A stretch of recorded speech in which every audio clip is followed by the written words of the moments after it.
Welcome to the Michigan Golfer Show. Join us each week as we explore the people, the places, and the events that shape our great game.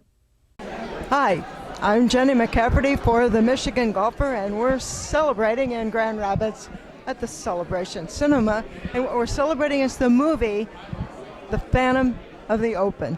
And with us is a guy who actually played with the guy who became famous there.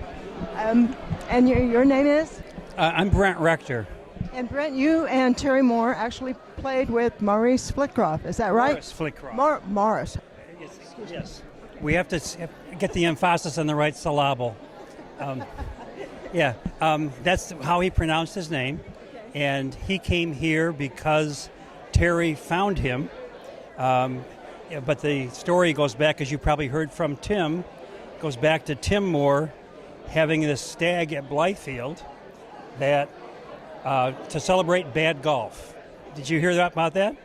Okay. Yes. Throwing clubs and such. Well, Terry's team that I was on, it was a four-person event, and Terry was my guest for the for the Maurice Fitscrof stag the year before Maurice came. And Terry had a hole-in-one, and he wanted to do something to celebrate that, so we found Maurice Fitscrof. But the whole thing at the Maurice Fitscrof stag was to celebrate bad golf. And we celebrated it by having the winning team be the team with the highest score.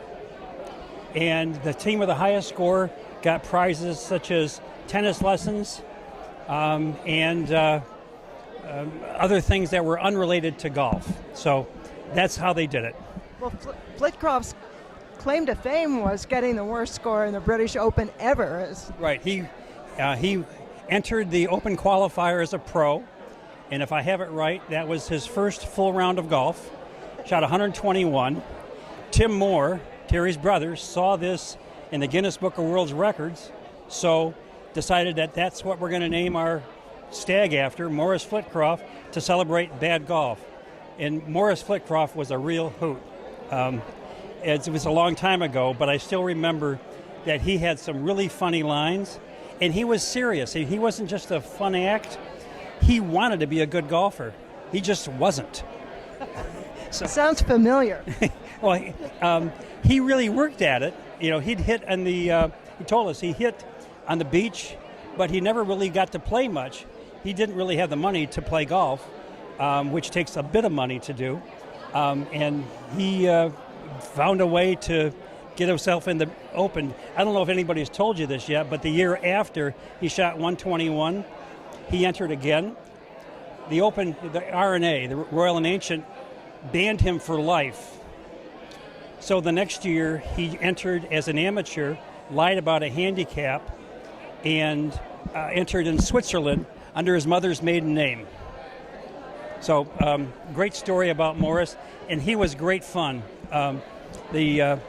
One little story. When he was here, they were talking about, when he brought his wife with him. They were here together, and Maurice said that the last time that the two of them were out of the house together was when the gas oven exploded. So a special occasion was had by all. So. Yeah, well, in the Fitscrof stag at Blythfield still goes on, and it's just about having fun. Well, it sounds like he had fun, even though he couldn't play very well. But he was serious about it. He was like Walter Mitty, or you remember Eddie the Eagle, the ski jumper from Britain? Couldn't ski jump very well, but that was something that he could qualify for the Olympics for, because they don't have snow in England. And he was the same for golf. Serious, but no good. So that's a great story. I hadn't heard before that he was really serious about the game. Yes, yeah. And part of it had to be a bit of an act, but he was really serious about playing golf. Well, it's a really fun story, and the movie's fun, so enjoy it later on this evening. I can't wait to see it. I hope they do Terry justice. Oh, it does. I've seen it. Oh, you've seen it? Great. Thank you. Yeah, okay. Thanks.